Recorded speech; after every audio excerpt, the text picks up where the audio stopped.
ilaihi yas'adul kalimut thayyibu wal amalu salihu yarfa'uh, dalam Al-Quran. Di situ akan diangkat kata-kata yang baik dan amal menjadi pendorong, yakni amal perbuatan manusia diangkat.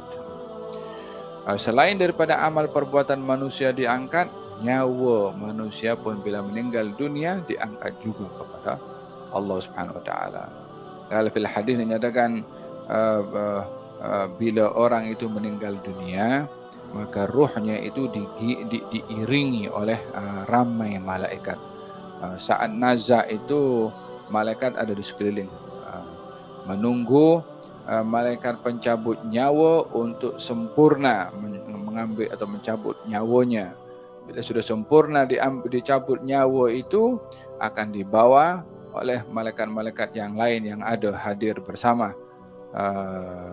Bila nyawa itu nyawa orang beriman, orang yang baik, maka baunya semerbak lebih wangi daripada minyak kasturi. Sehingga ketika diangkat, diiring oleh malaikat kepada Allah, karena datangnya ruh itu daripada Allah ketika diperintahkan untuk dihembuskan bermula daripada janin ada dalam kandungan ibu. Ketika ruh itu keluar pun dikembalikan kepada yang memberikan, yaitu Allah Subhanahu Wa Taala. Maka ruh itu dibawa dulu. Ini sebelum proses nak masuk kubur, soal mungkar dan nakir, orang sibuk tengah mandikan mayat apa semua, malaikat sibuk membawa ini ruh, bawa kepada Allah Subhanahu Wa Taala.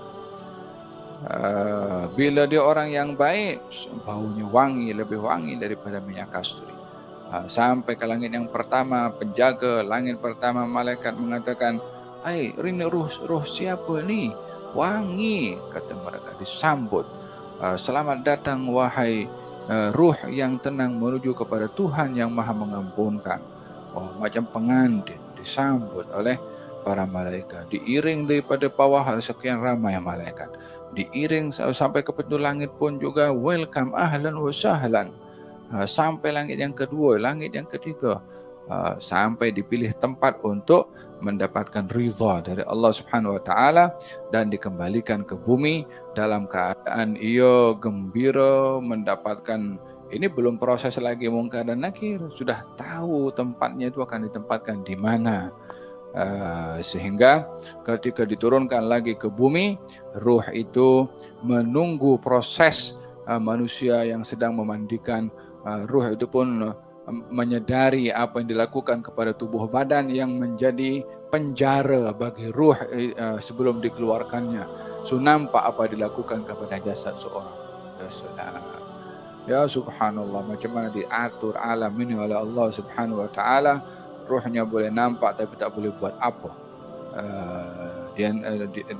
Dia akan kembali lagi ke dalam jasadnya itu bila dimasukkan di alam barzakh nanti. Walihada fil hadis, bila orang meninggal dunia dan orang itu orang yang baik, dia mengatakan qaddimuni, segerakan aku, biarkan terus aku masuk liang lahat. Pasal apa dia mengatakan demikian? Dia dah tahu apa yang akan diterima nanti ada di alam barzakhnya. Yang lain sedih, yang lain menangis, yang lain ada pula yang pikir yang lain macam mana ni warisan ini. Dia pikir warisan pula, sementara yang sudah meninggal dunia kalau dia orang yang baik,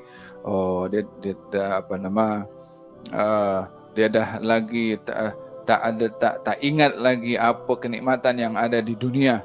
Hatta dengan keluarganya, dia kata aku nak balik cepat, aku nak masuk dalam alam barzakh dengan segera.